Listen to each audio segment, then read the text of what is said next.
Bem, irmãos, então a gente está aí há 15 dias sem ter aula, né? Semana passada foi a nossa convenção, né? Na realidade, nem teve assembleia no domingo, porque terminou tudo no sábado, mas aí no domingo teve reunião do corpo ministerial, os pastores, aí a gente estava lá com os pastores lá, tá? Bem, mas nós estamos tendo esse estudo aqui chamado Perguntas Importantes 1, tá? E aí são 10 perguntas que normalmente a gente recebe quando nós estamos fazendo estudo com as pessoas, tá? Lembra que essa apostila ela foi criada com esse objetivo, responder perguntas daqueles que a gente está estudando, né? Evangelizando, fazendo algum estudo, e às vezes até para nós também é bom a gente saber dessas coisas, tá? Então são 10 perguntas nessa primeira apostila. Nós estamos ainda na primeira pergunta, vou tentar ver se eu termino hoje, tá? Também a gente não está com tanta pressa, tá? Mas a pergunta, pela nossa aproximação com os grupos pentecostais, né? Geralmente tem essa pergunta aqui, se todos os cristãos têm o Espírito Santo, tá? Essa é uma pergunta que nos muita dificuldade, muito problema em relação a isso, tá? Então nós já vimos, e antes da gente responder essa pergunta, vimos esse primeiro ponto aqui de quem é o Espírito Santo, tá? E vimos pelo menos dois pontos aqui, tá? É muito importante. Primeiro que o Espírito Santo ele é Deus. Usamos o texto, a história de Ananias e Safira em Atos capítulo 5, né? Esse é o texto mais básico que a gente tem para comprovar que o Espírito Santo é o próprio Deus, tá? E aí, no segundo ponto, sobre quem é o Espírito Santo, vimos que o Espírito Santo é um ser vivo. Isso também é importante porque muitos grupos não veem o Espírito Santo como um ser vivo, não veem como Deus, muito menos como um ser vivo, né? Entendem que o Espírito Santo é apenas uma força, é uma influência, é o Espírito de Jesus, no certo sentido, e fazem essa confusão, né? E aí, para comprovar que o Espírito Santo é um ser vivo, que ele tem personalidade, né? Então, vimos alguns textos, como o texto de Efésios 4:30, que fala que o Espírito Santo ele se entristece, né? Então, o Espírito Santo ele pode ficar triste quando nós o desobedecemos, tá? Um outro argumento para comprovar que o Espírito Santo é uma pessoa está lá em 1 Coríntios capítulo 12, quando ele fala dos dons espirituais, né? E aí aquele que um cristão verdadeiro, quando ele se converte, então ele recebe pelo menos um dom espiritual, né? Um dom espiritual. E aí esse versículo fala que quem dá esse dom é o Espírito Santo, como lhe apraz, quer dizer, como ele quer. Então, isso mostra que ele tem vontade, tá? Então, por isso ele não é uma força. E aí, nós passamos para outro ponto, que é exatamente a questão, o que o Espírito Santo faz na vida de um cristão, para entendermos um pouco o que o Espírito Santo faz na vida de um cristão. Aí nós dividimos esse ponto em 3, né? O que ele faz antes de se converter, quer dizer, a pessoa antes de se converter, o Espírito Santo já trabalha na vida dessa pessoa, né? E aí nós vimos o que o Espírito Santo faz na vida, ou fez nas nossas vidas antes da gente conhecer a Deus, né? Ele estava nos convencendo, né? Convencendo desses 3 pontos aqui, do pecado, da justiça e do juízo. Lembra que isso foi as últimas palavras de Jesus naquela noite antes de ser preso com os seus discípulos, tá? Então, do pecado é porque o Espírito Santo vai convencer a pessoa de que ele nasceu no estado de pecado. Não pode confundir pecado, estado, com pecados, ações, né? Porque muitos dizem, eu não tenho muitos pecados, quer dizer, eu não faço tantas coisas ruins, mas esse é um entendimento errado, né? Porque, na verdade, o estado de pecado que é o problema. Todos nascem no estado de pecado, tá? Então, o Espírito Santo é aquele que vai convencer o homem disso, que ele nasceu no estado de pecado. Também ele vai convencer o homem da justiça. Justiça aqui tem a ver com a santidade de Deus, com a santidade de Cristo, né? Uma vez que o homem reconhece que ele nasceu no estado de pecado, então ele se depara com a santidade de Deus, né? Ele sendo um pecador, jamais vai poder se aproximar de um Deus santo na sua própria força, né? Pelos seus próprios meios, tá? E também o Espírito Santo convence do juízo. Juízo aqui tem a ver com julgamento, né? Então ele vai convencer o homem que ele sendo um pecador, Deus sendo santo, se ele morrer nessa situação, ele vai enfrentar um julgamento, ele vai enfrentar um juízo. Então, esse é o trabalho que o Espírito Santo está fazendo hoje na vida daqueles que não conhecem o Senhor ainda, convencendo do pecado, da justiça e do juízo. Então, é isso que o Espírito Santo faz antes da pessoa se converter. E aí nós também vimos aqui, no momento da conversão, o que o Espírito Santo faz naquele momento, o que ele já fez, na verdade, em nossas vidas, né? Então, a gente está explicando porque esse é um ponto que há muita confusão, porque se ele já fez isso, nós não precisamos mais buscar essas coisas, tá? Então, esse é um erro que os pentecostais cometem, que é buscar aquilo que a Bíblia diz que o cristão já tem, tá? E aí nós já vimos esse ponto aqui, que fala que no momento da conversão, você passou a ser habitado pelo Espírito Santo. E entenda essa palavra habitado como morar para sempre na sua vida. Antes de Atos 2, antes de Pentecostes, né? O Espírito Santo não habitava nas pessoas. O Espírito Santo ele entrava nas pessoas, ele capacitava as pessoas para uma tarefa, para alguma coisa, e em terminando aquela tarefa, ele então saía. Era um ministério temporário dele no Antigo Testamento. Então, a partir de Atos 2, Jesus falou que ele iria habitar para sempre convosco. Então, você já está habitado pelo Espírito Santo. Você não precisa orar pedindo para o Espírito Santo habitar na sua vida, morar na sua vida, porque isso já aconteceu no momento da sua conversão, tá? E aí vimos os versículos, tá? Esse versículo aqui é muito importante, de 2 Pedro 1,3, que fala que pelo seu divino poder nos tem sido doada todas as coisas. Todas as coisas. Então, tudo que nós precisamos para a nossa salvação, para viver uma vida que agrada a Deus, nós já temos, né? Nós não precisamos de nada. Então, esse ponto aqui, né? A você não falta nada, tá? Nada. Deus já lhe deu o Espírito Santo. Deixa eu tirar aqui. Deus já lhe deu o Espírito Santo e todo o poder e toda a vitória que você precisa. O problema é que nós não reconhecemos ou usamos o que temos. Nós já temos tudo, mas ainda não sabemos como usar, né?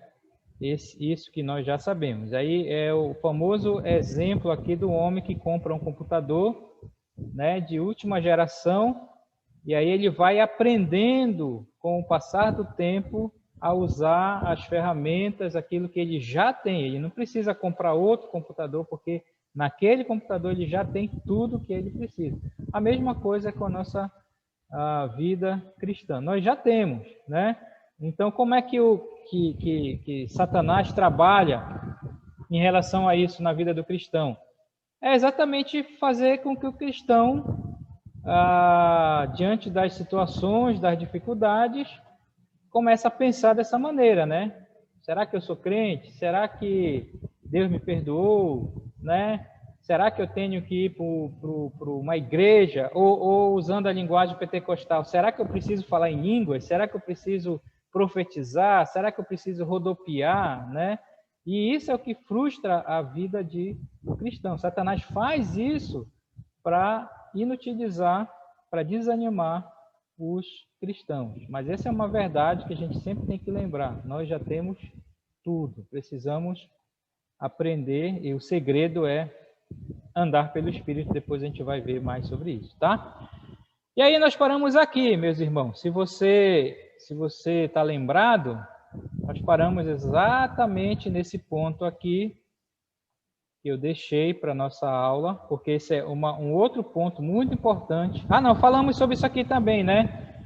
Outra coisa que ele faz é que ele já nos regenerou, nos deu uma nova vida, né? Tito 3,5, desculpe, nós falamos sobre isso aqui, né? Ele nos lavou e nos deu uma nova vida. O ponto que nós paramos foi esse aqui, né? Você foi batizado com o Espírito Santo. Irmãos, esse é o ponto polêmico aqui entre nós, os chamados tradicionais, as igrejas tradicionais, com as igrejas pentecostais, tá? Ainda ontem estava ouvindo uma musiquinha e o homem estava falando exatamente isso, né? Pedindo para ser batizado com o Espírito Santo, né? E claro, era uma música pentecostal, né? E a gente vai ouvindo essas músicas aí, né? Bem, vamos entrar na questão de ouvir ou não.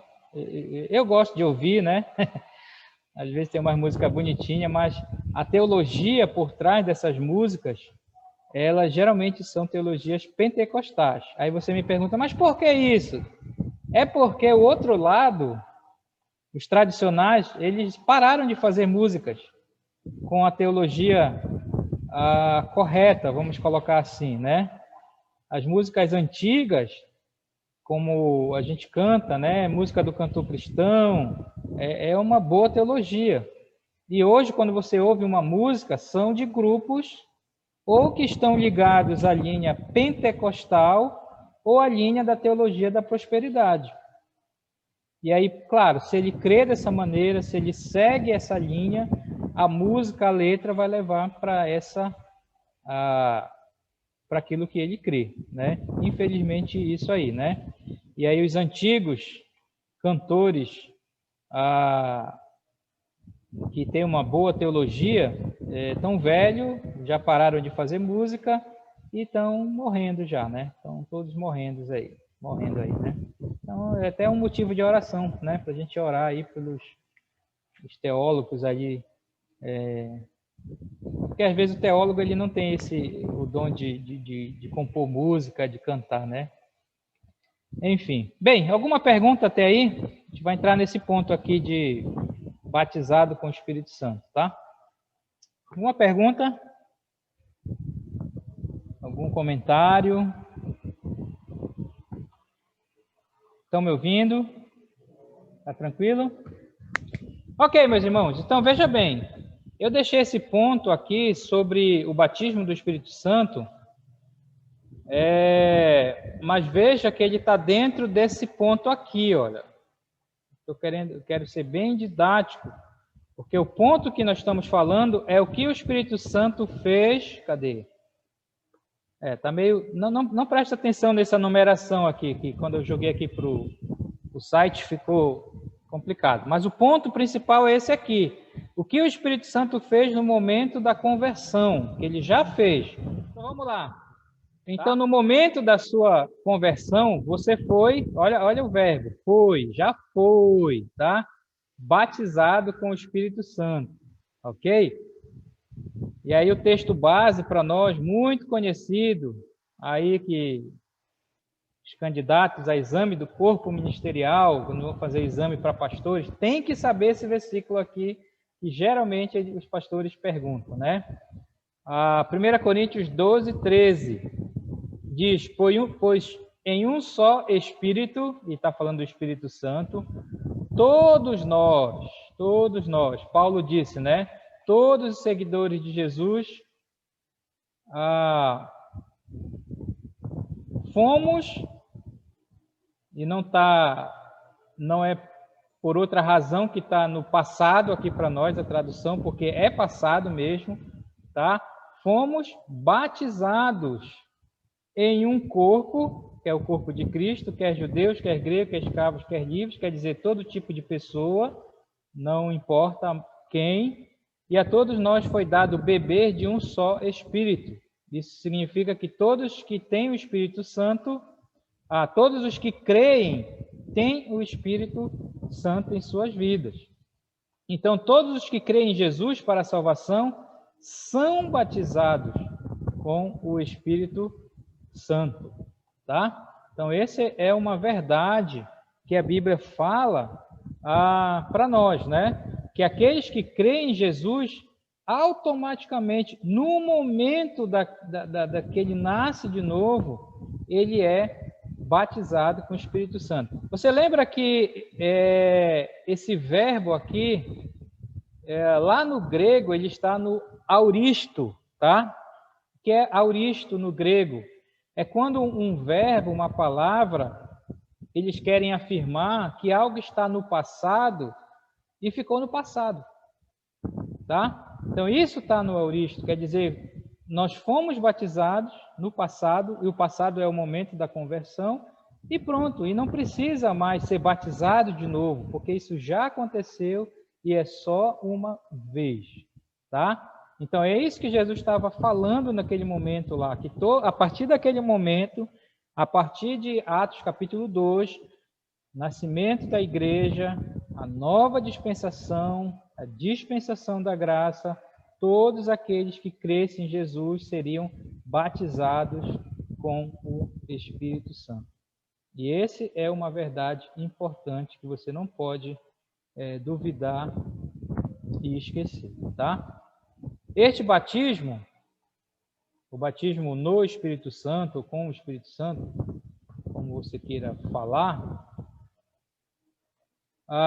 ele foi profetizado por João Batista. Você lembra, né, quando ele falou, eu, na verdade, vos batizo com água.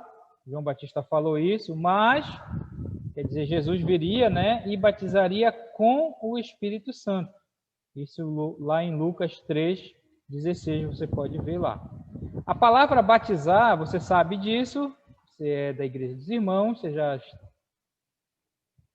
sabe disso, né? Significa mergulhar, tá? Você sabe o que é... Deixa eu ver como eu explico isso aqui para vocês. A nossa língua, português, falando do português, você sabe que muitas das nossas palavras, elas vêm de várias outras línguas, de várias outras culturas, né? Falando especificamente do português, não sei como é bem aí pela Itália. Mas o português, muitas das nossas palavras, elas vêm ou do latim, e as palavras que vêm do latim têm a influência católica, né? Ou muitas de nossas palavras vêm do grego, né? Do grego. E, claro, mais especificamente aqui para nós, vem também da linguagem aí dos índios, né? Vatapá, tacacá, caruru, isso tudo é palavra dos índios, né? Mas muitas das nossas palavras, ela vem ou do grego ou do latim. Então, quando eles foram traduzir a palavra batismo para nós, a língua portuguesa, eles não traduziram. Porque se eles traduzissem a palavra batismo, nós iríamos usar a palavra, cadê? Mergulhar, porque esse é o sentido da palavra batismo no grego. Na verdade, a palavra batismo é a palavra no grego, a mesma palavra no grego. Na verdade, é baptizo, a palavra no grego, alguma coisa como isso, né? Então, o grego fala baptizo, né? Aí, quando traduziram para o português, na verdade, não é traduzir, é transliterar, eles simplesmente pegaram a mesma palavra e colocaram para nós. Você entende essa questão de transliterar? A palavra foi só transliterada. Então, a gente fala batismo, que é a mesma palavra que os gregos também falam, mas o significado é mergulhar, tá? E aí é por isso que você sabe que tem várias formas de batismo, por aspersão e tudo mais, e coisas como isso, tá? Mas só dando essa informação. Então, a palavra batizar significa mergulhar. João batizou pessoas usando água para simbolizar arrependimento e fé, você sabe disso. Agora, o batismo que Jesus faz é um mergulho com o Espírito Santo, em vez de água, quando uma pessoa crê em Cristo. Quando você está mergulhado no Espírito Santo, e essa é a ideia que você está batizado com o Espírito Santo, é que você está mergulhado no Espírito Santo, você o recebe. Isto acontece no momento em que você crê. Esta não é, veja bem, não é uma segunda experiência depois da salvação, tá? Mas você recebeu este batismo no momento. Você recebeu esse batismo no momento em que você entrou num relacionamento com Cristo, tá? Batismo ou mergulho é uma boa imagem do que acontece. Quando você mergulha na água, você fica completamente molhado. Um mergulho com o Espírito Santo influenciará toda a sua vida, tá? Então, ele está só explicando, fazendo essa comparação com o batismo nas águas, né? Quando você se batiza nas águas, você mergulha, você fica completamente molhado, né? E aí é um símbolo, o batismo nas águas, ele é o símbolo de uma realidade que já aconteceu no momento da sua salvação, que foi o batismo com o Espírito Santo. Então, por que é importante a pessoa se batizar nas águas? Porque o batismo nas águas é um símbolo daquilo que aconteceu espiritualmente com você, tá? Então... Ricardo? Oi, pode falar, Jordano. Uma curiosidade, porque, sabe, nós aqui ainda, por exemplo, não assistimos a um batismo lá na igreja. Eu queria saber se uma pessoa vem lá na igreja, que você pode conhecer, como pode não conhecer, entra aí e pergunta, manifesta o desejo de ser batizada. Como funciona aí? Tem que esperar um dia, tem que fazer, porque, por exemplo, aqui na Itália, tem que fazer, dependendo da igreja onde você está, tem que fazer vamos chamar um curso, que chama de neófiti, de novos na fé, entendeu? Então, eu queria saber isso, porque eu entendi que o batismo no Espírito Santo pode acontecer até antes do batismo em água. Porque, por exemplo, aqui, se eu decido de me batizar na igreja onde a gente estava aqui, a gente teve que esperar mais de um ano até o dia do batismo na água, porque a igreja, por muitas coisas, decidiu assim. Então, naquele dia que eu acreditei em Jesus Cristo, eu fui batizado no Espírito Santo. Então, o batismo no Espírito Santo vai acontecer antes do batismo na água. Lá na Igreja dos Irmãos, quanto tempo necessita? Uma coisa que é rápida, uma coisa que necessita de um tempo, tem um processo. Ok, tá, vamos por parte. É uma boa pergunta, Jordano. Eu sei que vocês da Igreja dos Irmãos aqui sabem como é o processo, né? Mas assim, Jordano, primeiro, não há biblicamente nada que impede a pessoa de ser batizada nas águas logo após a sua conversão, o seu batismo, né? O texto bíblico que tem para isso é Atos capítulo 8, quando Filipe evangelizou Eunuco, né? Eunuco se converteu e disse, olha, tem água aqui, tem alguma coisa que me impede? Ele disse, tu crê? Eu creio, então bora descer e mergulha logo aí, né? Então não tem realmente nenhum, biblicamente não há um tempo, né? O batismo nas águas, ele deve, pelo menos deveria, acontecer depois do batismo com o Espírito Santo, claro, porque o batismo nas águas, ele não salva, mas ele é um símbolo daquilo que já aconteceu. Em se falando da Igreja dos Irmãos e algumas outras igrejas, geralmente a gente não batiza logo, né? Quando a pessoa se converte e tudo mais. Geralmente se espera um tempo para ver se aquela realidade foi realmente uma realidade, né? Se realmente a pessoa se converteu, ou se não foi uma coisa de emoção e tudo mais, né? E a gente tem errado e falhado muito em relação a isso. Geralmente se oferece um curso para a pessoa, né? Estudar, entender bem o que aconteceu realmente, e daí então se batiza, né? E aí algumas igrejas levam um ano, levam meses. Por exemplo, minha experiência, o que aconteceu comigo em 89, eu me lembro benzinho. Eu aceitei Jesus, né? Eu me lembro num culto à noite, né? Quem quer aceitar Jesus, levanta a mão, vai lá para frente, né? E não vou entrar no mérito se eu estava realmente salvo ou não, não sei o que era.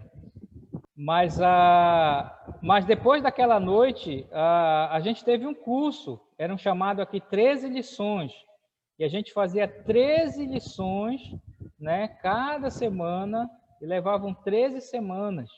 E aí depois era feita o batismo, né? E eu lembro que quando eu tomei aquela decisão, no final daquele mês, isso era início do mês de março de 89, no final do mês ia ter um batismo, né? E eu conversei com um responsável aqui, eu disse, olha, se eu fizer todas essas lições aí de uma vez logo, dá para batizar? Dá, então bora. E eu lembro que eu vinha todo dia, bora, 1, 2, 3, tá.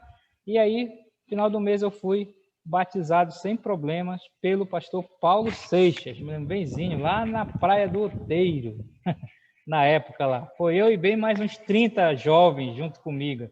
E aí era uma fila lá, né? Para a glória de Deus, acho que só eu todos aqueles 30 jovens hoje. Enfim. Mas é assim, não há um prazo. Cada igreja, cada pastor, cada grupo define, né? O tempo para ver se as pessoas realmente querem. Agora, é claro, a gente tem errado muito. A gente já batizou muitas pessoas que não eram realmente convertidas, estavam ali só pela emoção, foram batizados e tudo mais, e daí saíram, né? Oi, pastor Bernardo. Ricardo, Pode falar. Eu penso assim, eu tenho pensado assim agora, eu vejo que, como você falou aí, há muitas falhamos bastante, né? Mas hoje eu penso muito nessa questão aí claro, tem que haver um estudo mesmo para a pessoa ter conhecimento e convicção realmente do que vai ser feito. Mas uma das coisas que a gente precisa ver bastante na vida da pessoa é evidência realmente de uma pessoa convertida, né? Que vive realmente um novo nascimento. Porque eu vejo o erro, né? E a pessoa chega na igreja, a gente apresenta o evangelho e faz as lições e já tem assim um pensamento que a pessoa já se converteu, já está vivendo um relacionamento com o Senhor, né? Mas a gente precisa ver as evidências realmente de um novo convertido, de um adorador, para poder realmente batizar, né? Porque muitos erros foram cometidos já, né? De batizar pessoas tem que ter realmente uma vida realmente com Deus, né? Então, eu penso assim hoje. Exatamente. Hoje as igrejas, os pastores aqui, falando da Igreja dos Irmãos, têm tido mais esse cuidado, né? Antigamente fazia aquelas 13 lições e ia embora para a praia batizar, ou no tanque, ou em qualquer lugar e tudo mais, né? E aí muitas dessas pessoas realmente não eram convertidas, não se converteram, não entenderam e estão fora, né? Bem, acho que a questão é a própria pessoa que se enganou, né? Batismo não salva, o batismo nas águas, o que salva é o batismo com o Espírito Santo, no momento da conversão, né? Deixa eu puxar esse assunto também aqui, que foi, acho que os pastores pararam de tratar, mas só para você saber, e olha, por favor, não passa isso à frente, aliás, nem sei, eu vou jogar aqui. Mas era um tema de rebatismo. Rebatismo. O rebatismo, e aí, como é, né? O que é o rebatismo? Ok, a pessoa está anos e anos na igreja, se batizou lá no início, né? Mas depois de um tempo, estudando a palavra, ele entendeu realmente que ele não foi convertido naquela época, ele estava se enganando. E o batismo dele, ele entende que não foi válido, ele só tomou um banho, né? Então ele diz, agora sim eu me converti, agora sim eu sei que Deus entrou na minha vida e eu quero demonstrar isso verdadeiramente com o batismo, que seria um rebatismo. Bem, alguns pastores, eles se divergem em relação a isso, né? Já foi tema de debate aí dos pastores, mas depois a coisa parou mais um pouco, mas assim, alguns pastores acham que pode rebatizar e outros dizem não, isso não é bom, e ficou nisso aí, tá? Só para você saber em relação a essa questão do rebatismo, que a gente pode discutir mais para frente, tá? Mas olha, a gente falou essa questão do batismo nas águas, mas o ponto aqui é o batismo com o Espírito Santo, tá? O batismo nas águas, ele é importante, tá? Porque é um símbolo de uma realidade, da realidade daquilo que já aconteceu na vida do cristão. Aqui, de vez em quando, eu não fico querendo julgar, nem criticar, cada um faz o que quer, eu tenho esse pensamento, se você gosta da igreja pentecostal, vá para lá e fique para lá, e Deus abençoe, né, e tudo mais, né? Mas aqui, de vez em quando, tem uma história de batismos comunitários, né? E vai aquela quantidade de gente lá para a praia, e é um monte se batizando. Aí eu fico pensando de quantos desses 5.000, 10.000 pessoas realmente nasceram de novo, né? E como alguém disse, não estão só tomando um banho aí e tudo mais, né? Mas enfim, coisas para a gente pensar. Mas olha, meus irmãos, você nunca deve esquecer, o batismo com o Espírito Santo, biblicamente, ele acontece no momento da sua salvação. Momento que você é salvo verdadeiramente, naquele momento, e às vezes a gente não sabe quando é isso, não confunda esse momento com a emoção. Às vezes pode ter emoção, você pode chorar, sentir tristeza não, né? Não pode, mas sentir aquela alegria, ou você pode não sentir nada também, né? Só Deus sabe, como Jesus disse, é como um vento, né? É como um vento, mas naquele momento, né, você foi batizado com o Espírito Santo. O Espírito Santo passou a habitar na sua vida. E esse batismo com o Espírito Santo é o mergulho que o Espírito Santo faz na sua vida, lhe dando uma nova vida, tá? Então não esqueça isso, não deixe que as pessoas, os grupos, os pentecostais confundam em relação a isso. Esse texto de 1 Coríntios 12, 13 é importante, e a conversa de Jesus com os discípulos também, quando ele falou que ele estaria neles, tá? Bem, nós vamos falar mais sobre isso mais para frente, mas vamos em frente aqui. A outra coisa que o Espírito Santo já fez na sua vida, no momento da sua salvação, de acordo com Efésios capítulo 1, versículo 13, é que você foi selado com o Espírito Santo, tá? Então você já foi selado. E aí, Efésios 1,13 diz, em quem Cristo também vós, depois que ouvistes a palavra da verdade, olha o processo da conversão. Em Cristo também vós, né? Depois que você ouviu a palavra da verdade, e a palavra da verdade hoje é o evangelho verdadeiro, né? Ele até explica o evangelho da vossa salvação. Então você ouviu as boas novas sobre Jesus que te deu a salvação, tendo nele crido. Então vem a fé aí, né? E a fé é algo que a gente vai estudar, que há uma confusão também. As pessoas às vezes têm fé na sua própria fé e acham que são salvos e não são. Fé não é confiar na sua fé mesmo, né?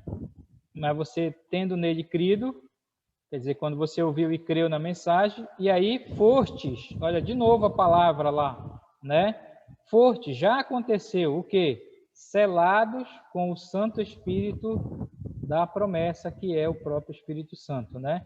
Então você foi selado com o Espírito Santo quando creu. Você não precisa mais buscar o selo do Espírito Santo. Você já foi selado. E pensando nessa questão de selo, você sabe que os selos eles eram usados pelos reis, né?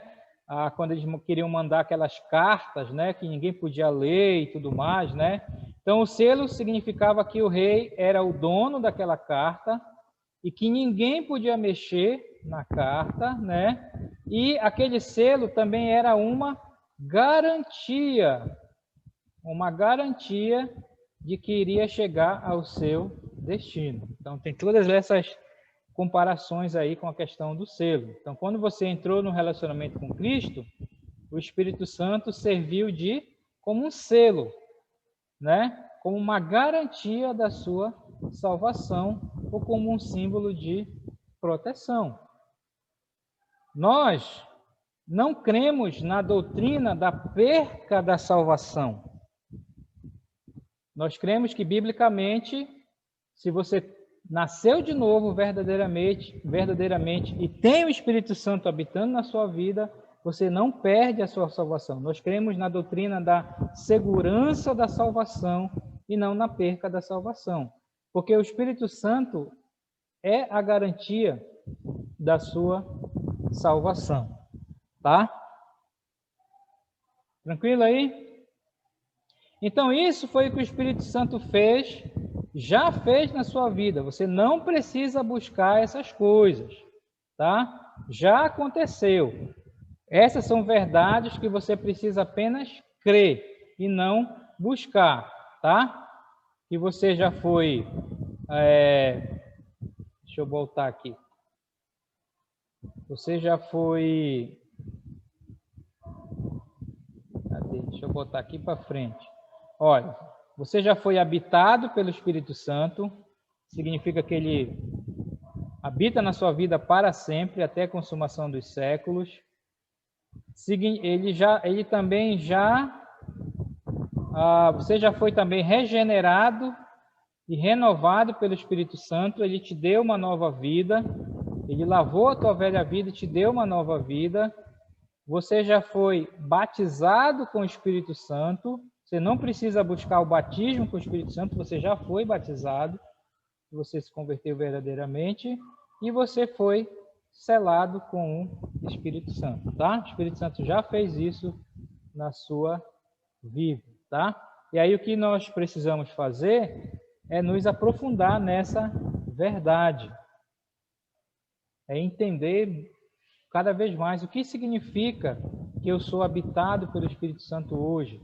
O que significa que eu já fui regenerado pelo Espírito Santo? O que significa que eu já fui batizado com o Espírito Santo, que eu tenho o selo, que é o Espírito Santo, selado com o Espírito Santo?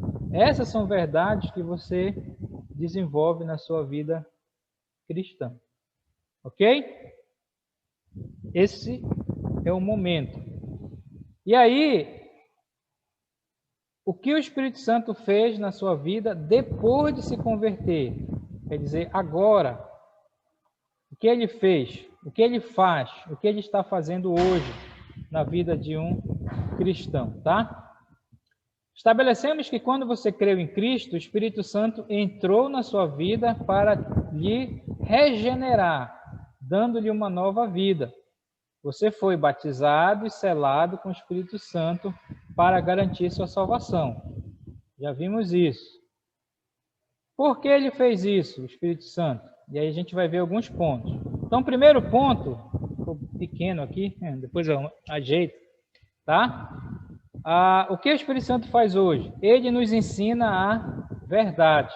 Naquela conversa de Jesus, em João 14, Jesus falou uma coisa interessante que o Espírito Santo iria fazer naquela noite. Ele disse assim: mas o Consolador, que é o Espírito Santo, a quem o Pai enviará em meu nome, esse Consolador, o que ele vai fazer? Ensinará todas as coisas e vos fará lembrar de tudo o que vos tenho dito.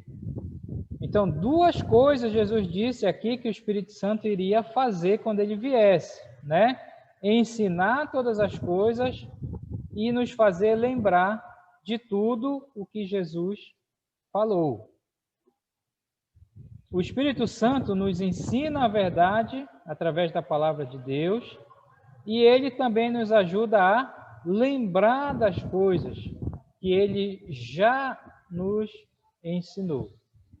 Irmãos, isso é uma coisa incrível que o Espírito Santo faz hoje na vida de um cristão, né?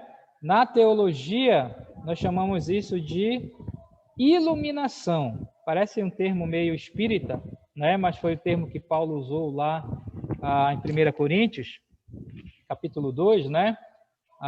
Quando ele definiu esses termos teológicos, né? A revelação, a inspiração e a iluminação, né? Os alunos aí do professor Willer, de teologia própria, do ITG, né? Vão lembrar disso, né? Revelação, inspiração e iluminação. Revelação. A revelação, só os apóstolos, só aqueles que escreveram a Bíblia receberam revelação. O cristão não recebe revelação hoje, tá? Não há nova informação. Tudo que Deus queria que nós soubéssemos já foi revelado e está na sua palavra, tá? Somente os apóstolos receberam revelação, nova informação para escrever a Bíblia. A gente vai falar isso mais para frente. Inspiração. Só as Escrituras são inspiradas por Deus. Toda Escritura é inspirada por Deus.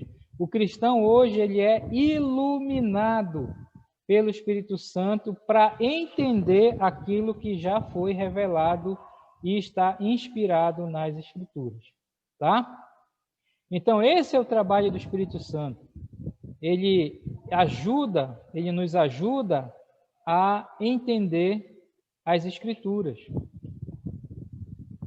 Uma pessoa sem o Espírito Santo, como Paulo disse, o homem natural, lá de 1 Coríntios, ele não entende as coisas de Deus. Ele pode ler a Bíblia, ele pode até decorar a Bíblia toda, ele pode saber todas as histórias. Vocês que estão vendo a novelinha do Gênesis lá da Record, você vê, o pessoal assistem aquilo lá, né?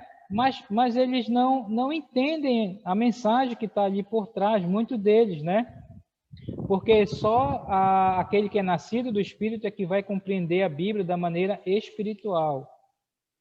O homem natural, ele só vai entender a Bíblia da maneira intelectual, tá? Mas nunca da maneira espiritual. Então, o Espírito Santo faz isso. Por isso que quando o cristão verdadeiro lê as Escrituras, ele sente realmente a presença de Deus ali e tudo mais, né? E ele obedece aquelas coisas e tudo mais, porque isso é o Espírito Santo que faz. O homem natural não, ele pode ler, ele pode estudar, ele pode saber todas as coisas, mas ele não vai ser transformado. E vocês que sempre falam, né? A Bíblia é muito difícil, tem muita coisa. eu não consigo lembrar tudo e tudo mais. Olha, Jesus falou que o Espírito Santo iria nos ajudar a lembrar das coisas da Bíblia, né? Agora, claro, se o cristão não lê, ele não vai lembrar, né? Como é que ele vai lembrar uma coisa que ele nunca viu, né? Então, por isso que a gente precisa se colocar nessa situação e ler a palavra, né? E às vezes, isso já aconteceu comigo, né? E talvez acontece com você, às vezes a gente está aí para baixo, situações, né? A gente pega a Bíblia, aí você fica folheando para lá, para cá, para lá, para cá, né? E não tem aquela vontade, né? Às vezes acontece isso, né? Mas a gente precisa ler, né? Recentemente alguém me falou isso, disse, olha, você tem que ler. Eu disse, mas eu às vezes não estou com vontade, não. Eu digo, não, você tem que ler. Leia mesmo sem vontade. Mas eu vou ler de maneira mecânica. Leia mesmo assim, né? É interessante, porque se você tem verdadeiro Espírito Santo, mesmo que você lê sem vontade, mesmo que você comece a ler de uma maneira mecânica, o Espírito Santo ele vai mudando aquilo, né? E quando você menos percebe, você está lendo aquilo de uma maneira espiritual mesmo, sentindo a presença de Deus. Não sei se você já teve essa experiência aí, tá? Mas depois você pode falar sobre isso, tá? Então, quando começamos a estudar a Bíblia, parece que temos tanto para aprender que é difícil, né?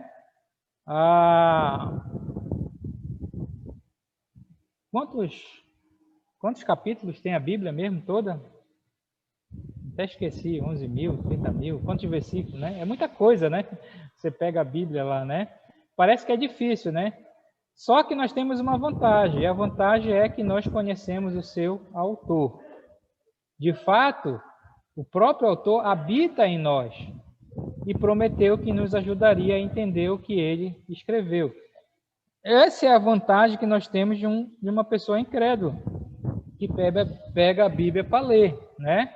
O incrédulo ele só pode ler dizendo, eu acho que é isso, eu acho que é aquilo, eu acho, né?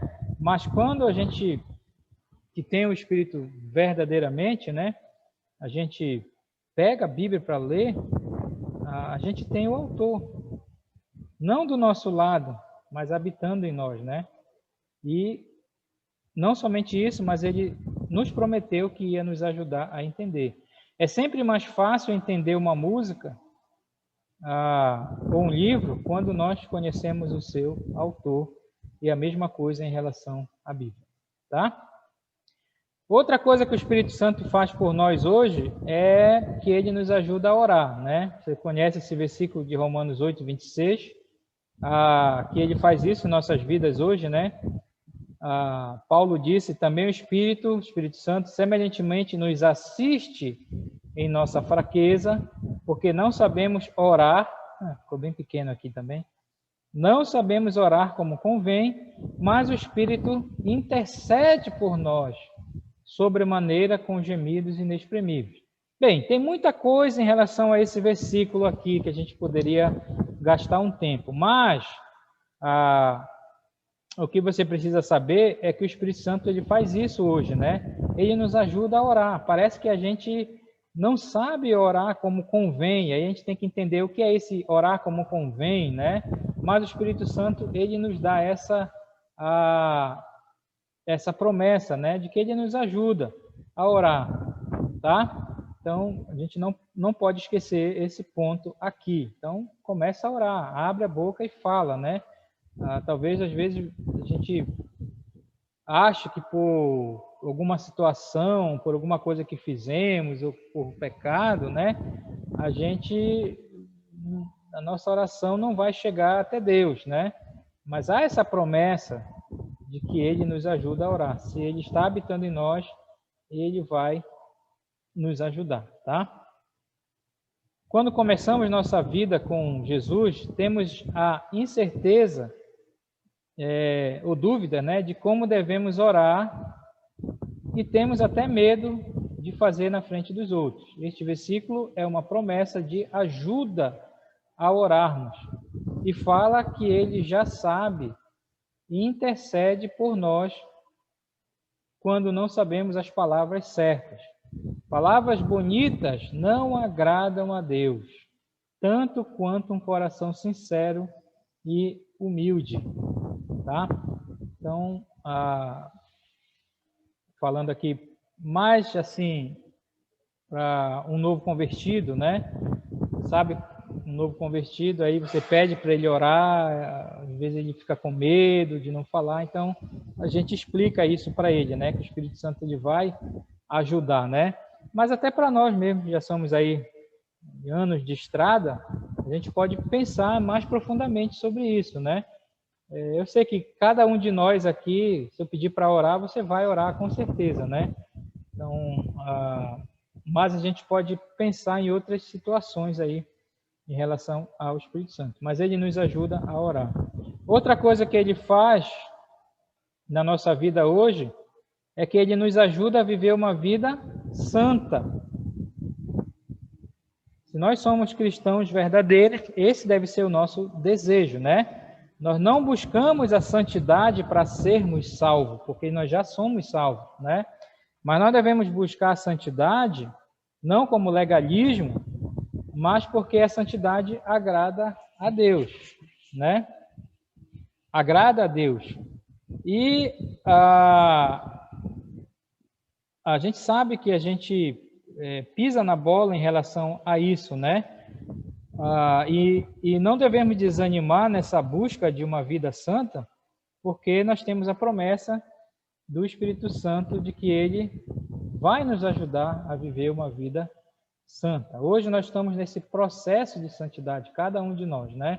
E o versículo bom para isso é Filipenses 2,13, quando Paulo disse que é Deus que efetua em nós, em vós, tanto o querer como o realizar segundo a sua boa vontade. Essas duas palavras são muito importantes para nós. O querer e o realizar. O querer, está aqui embaixo, olha, o Espírito Santo transforma nossas vidas através, primeiramente, ele muda o nosso querer, ou seja, ele muda os nossos desejos. Depois ele muda o nosso realizar, que são as nossas ações diárias da nossa vida, né? É importante isso, irmãos, porque a diferença entre o legalismo é isso. Você sabe o que é o legalismo, né? O legalismo, ou legalista, é os fariseus da época de Jesus. É aquela pessoa que tenta viver a vida santa na sua própria força. Ou seja, ele age, ele tenta fazer aquilo que aparentemente é algo que agrada a Deus exteriormente. Os fariseus faziam isso, né?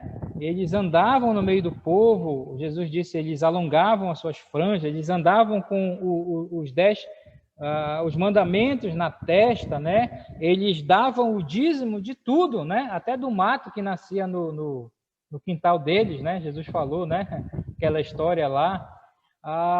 Eles oravam na frente do povo, eles ensinavam, eles faziam todas essas coisas, né?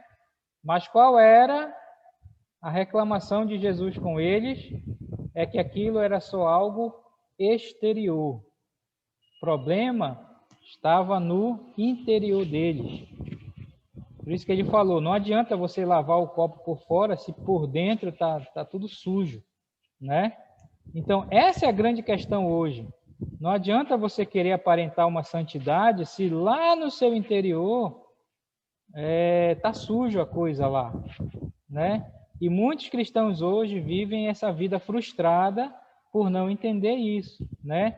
Tentando aparentar algo, mas no seu coração, o seu desejo quer fazer totalmente o contrário. Isso não dá certo. Nesses meus mais de 30 anos de cristãos e a sua idade, você vê isso, né? Ah, fulano era tão consagrado, era tão dedicado, né? E de repente ele largou tudo, chutou o balde, voltou para o mundo e tudo mais. O que é isso? É que estava tentando viver a vida cristã na sua própria força. Não adianta, meu irmão. Não adianta fazer isso, tá? Por isso é que o Espírito Santo é quem trabalha em nós. Ele muda o nosso desejo. E aí, as nossas ações vão aparecer aí depois, tá? Os desejos de pecar não desaparecem, meu irmão, completamente, quando conhecemos Jesus. Quem foi que falou que aquele que diz que não tem pecado, nisso está mentindo e tudo mais? Foi João, né? 1 João fala isso, né? Porque o desejo de pecar, ele vai estar lá, né? Claro que há uma diferença entre viver pecando, né? Também. Mas alguns acham que é mais importante mudar o exterior de uma pessoa e depois o interior mudará, né? Isso é interessante porque alguns grupos tentam fazer isso com as pessoas, né? Tentam mudar o exterior. Olha, você não pode fazer isso, você não pode comer isso, você não pode usar esse tipo de roupa, você tem que fazer isso, né? E o camarada se esforça para cumprir todo aquele ritual, se esforça para cumprir toda aquela cartilha, aquelas regras, mas o coração dele ainda não é transformado, né? E aí, de duas, uma. Ou ele vai viver frustrado a sua vida cristã toda, porque ele vai tentar fazer uma coisa que não está no coração dele, porque ele não deixa o Espírito Santo mudar o coração dele, ou ele mais cedo ou mais tarde vai cair fora, não vai aguentar mesmo toda essa pressão. Tá? Isso é muito importante. Oi, quem está falando? Willer. Fala, Willer. É aquela ideia que antigamente se dizia muito, minha religião não permite, e não posso fazer porque a religião não deixa. É verdade. Eu não bebo, não fumo porque minha religião não permite. Mas se ninguém estiver olhando, né? É interessante isso, né? É muito interessante. A gente tem que avaliar o nosso interior, o nosso querer, os nossos desejos, né? Então, eu tenho que fazer as coisas não forçado. Meu irmão, não adianta você fazer as coisas forçadas. E Deus nem quer isso, né? A gente, como pai, não quer que o filho faça as coisas para nós forçado, né? Quanto mais Deus, né? Mas os cristãos hoje ainda, em vez de andar pelo Espírito, andam pela carne, tentando aparentar para os outros uma coisa que não são, né? Essa questão da religião, ela é muito importante, ela é muito forte, né? Hoje em dia. Ok? E aí, para a gente concluir, outra coisa que o Espírito Santo faz hoje na nossa vida é que ele nos ajuda tá lá no púlpito, a chave. É que ele nos ajuda a testemunhar de Jesus, né? Aquele versículo importante de Atos 1:8, Jesus falou, né? Você lembra desse contexto aqui, né? Deixa eu ver a hora aqui, 10h30. Tá. Você lembra desse contexto aqui, né? Jesus já havia morrido, já havia ressuscitado, estava naqueles 40 dias que ele passou entre a ressurreição e a sua ascensão aos céus, né? E nesse momento ele estava já aqui no final, né? Com os discípulos, né? Você lembra que os discípulos, olha só como é o ser humano, né? Como é os apóstolos, né? Eles haviam visto, então não sei, acho que o Bernardo pegou. Eles já haviam visto a ressurreição. Eles estavam 40 dias andando com Jesus depois da ressurreição, né? Mas mesmo assim eram cabeçudos ainda. O que eles perguntaram para Jesus naquele momento lá? Eles disseram, olha, Jesus, muito bom isso, né? Todas essas coisas, você ressuscitou e tal. Deixa eu fazer uma pergunta aqui para o Senhor. É agora? É agora que a gente vai pegar esses romanos aqui e dar um jeito neles, né? Eu imagino que Jesus deve ter dito, oh, meu Deus do céu, tenha paciência, né? Você lembra que Jesus deu um ralho neles ali naquele momento, né? Disse, olha, não te interessa. Se fosse a nossa linguagem, Jesus falou isso para ele, não te interessa. Quer dizer, não vos compete conhecer tempos ou épocas, que é só o Pai. Um dia isso vai acontecer, mas não é agora. Isso é só Deus que já reservou para ele, né? Mas eu vou dar, já que vocês estão tão querendo trabalhar, eu vou falar uma coisa para vocês, né? Vocês vão receber o Espírito Santo daqui a mais ou menos 8 dias e vocês vão ser minhas testemunhas em todos os lugares, Jerusalém, Judéia, Samaria, até os confins da terra, né? E eu não sei se você sabe, mas essa palavra testemunha aí é a palavra Marte. Jesus estava dizendo para eles, vocês vão ser Marte daqui a pouco, falando especificamente para os apóstolos, né? Marte, você sabe o que é essa palavra Marte? Marte significa que eles iriam morrer por Jesus, pela causa de Jesus. Isso é o Marte, né? E foi o que aconteceu com os apóstolos, né? Você sabe que todos os apóstolos, com exceção de João, todos tiveram uma morte, humanamente falando, né? Aí, vocês que estudaram comigo aí o que foi? O panorama do Novo Testamento, né? Onde a gente fala da morte dos apóstolos, todos eles morreram de morte terríveis, né? Pedro crucificado de cabeça para baixo, uns jogados em óleo quente, outros foram esquartejados, outros foram despedaçados, só João mesmo, né? Que morreu ali de velhinho, né? Mas eles morreram glorificando a Deus com as suas vidas. Mas enfim, não estou dizendo que vocês vão morrer assim, né? Ou não, né? Mas, nesse versículo, ele nos ajuda a testemunhar sobre Jesus, né? Mas recebereis o poder, a palavra poder é a mesma palavra para dinamite aqui, né? Dínamos, dunamis, né? Esse poder que ia descer sobre vós o Espírito Santo, e esse poder não era para falar em línguas, não era para fazer revelação, não era para andar sobre as águas, não era para curar a pessoa com uma voz, o poder era para ser testemunhas de Jesus Cristo, né? Então, o Espírito Santo nos dá o poder para testemunhar aos outros a respeito de Jesus. Quando pensamos em falar com outros sobre Jesus, temos medo, né? Mas ele nos prometeu esse poder para falar. É interessante, irmãos. Nosso trabalho, o trabalho do cristão, é só falar. Quem é que convence? Nós já vimos. É o Espírito Santo que convence. Seu trabalho é falar, não é convencer. Você pode usar o melhor argumento com as pessoas, você pode usar a melhor estratégia de evangelismo, você pode usar a melhor linguagem, né? Mas quem convence é o Espírito Santo. Nosso trabalho é semear, é jogar a palavra, ou a isca, como nós falamos, né? Que é a palavra de Deus. Quem vai convencer é o Espírito Santo. E aí, um resumo daquilo que nós já falamos, depois eu vou abrir para você comentar, fazer perguntas, tá? Então, um resumo dessa primeira pergunta.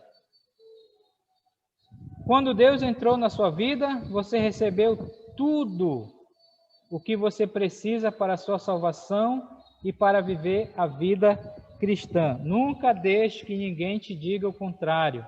Nem o pentecostal e nem Satanás. Você tem tudo, você já recebeu tudo para a sua salvação. Não importa o que você faça ou deixe de fazer. tá? E para viver uma vida cristã também, uma vida santa, você já tem tudo que você precisa.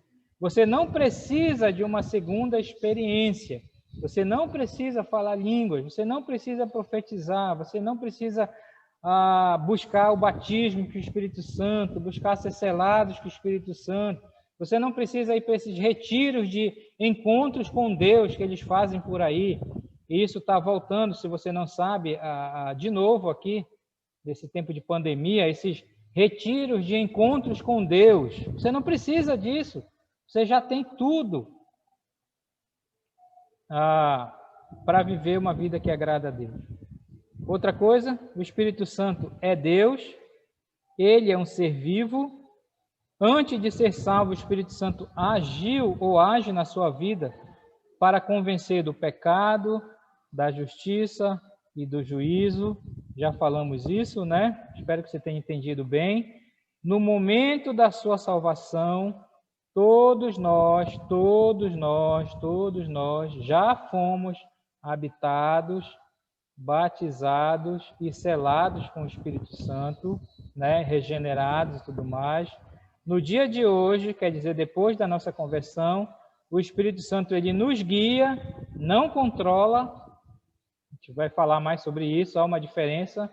Você não encontra esse termo ser controlado pelo Espírito, mas ser guiado pelo Espírito. Ele nos guia a entender a verdade. O que é a verdade? É aquilo que já está revelado nas Escrituras.